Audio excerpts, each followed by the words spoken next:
पुंडलिका वरदे हार विठ्ठल श्री ज्ञानदेव तुकाराम पंढरीनाथ भगवान की जय. ज्ञानेश्वरीच्या 14व्या अध्यायास गुणत्रय विभाग योग असे म्हणतात. यामध्ये प्रकृतीचे 3 गुण सत्व, रज आणि तम मानवाला कसे बांधून ठेवतात आणि त्यातून मुक्त होऊन गुणातीत स्थिती कशी प्राप्त करावी याचे अतिशय सोप्या भाषेत वर्णन केले आहे.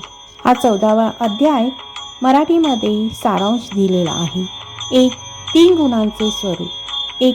सत्वगुण हा प्रकाशमान, निर्मळ आणि सुखाची आवड निर्माण करणारा आहे. यामुळे ज्ञानप्राप्ती होते. हा गुण मनुष्याला ज्ञानाच्या आणि सुखाच्या अभिमानाने बांधतो. 2. रजगुण हा इच्छा, तृष्णा आणि आसक्ती निर्माण करणारा आहे. यामुळे मनुष्य कर्म आणि भोगांमध्ये अडकतो. हा गुण माणसाला कर्माच्या फळाची अपेक्षा ठेवायला लावतो. 3. तमगुण हा अज्ञान आणि मोहापासून निर्माण होतो. यामुळे मनुष्याला आळस, झोप आणि प्रमाद म्हणजेच कर्तव्य चुकारपणा यांची सवय लागते. 2. गुणांचे मानवी जीवनावरील परिणाम. प्रत्येक मनुष्यामध्ये हे 3 गुण कमी जास्त प्रमाणात असतात. जो गुण प्रबळ असतो तशीच त्या व्यक्तीची वृत्ती आणि स्वभाव बनतो. मृत्यूसमयी ज्या गुणाचा प्रभाव अधिक असतो त्यानुसार व्यक्तीला तशी पुढची जन्माची योनी प्राप्त होते. 3 गुणातीत स्थिती म्हणजे सर्वोच्च अवस्था. भगवान श्रीकृष्ण सांगतात की जे साधक या 3 गुणांच्या पलीकडे जातात, गुणातीत होतात, ते जन्म, मृत्यू आणि सर्व दुःखातून मुक्त होऊन मोक्ष प्राप्त करतात. गुणातीताची लक्षणे.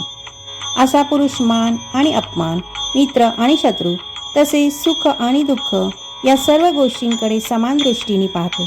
तो प्रकृतीचे सर्व खेळ साक्षीभावाने अनुभवतो आणि कोणत्याही कर्मात किंवा फळात अडकत नाही.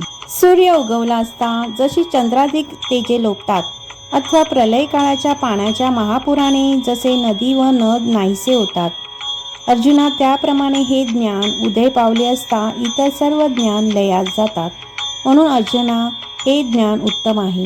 अर्जुना, पौर्णिमेच्या दिवशी ज्याप्रमाणे चंद्राचा प्रकाश आकाशात दिसतो, जिकडे तिकडे पसरतो, त्याप्रमाणे ज्ञानात वृत्ती सर्वत्र पसरते.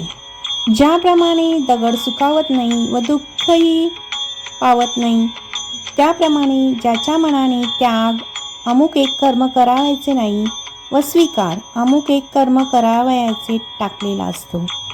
श्रीकृष्ण कृपाळू आणि संतुष्ट होत धृतराष्ट्राचा मोहरूपी महारोग नाहीसा होऊन दे. त्या अक्षरातील अभिप्राय मी तुमच्या ठिकाणी पोचवीन असे निवृत्तीनाथांचे शिष्य ज्ञानेश्वर महाराज म्हणतात.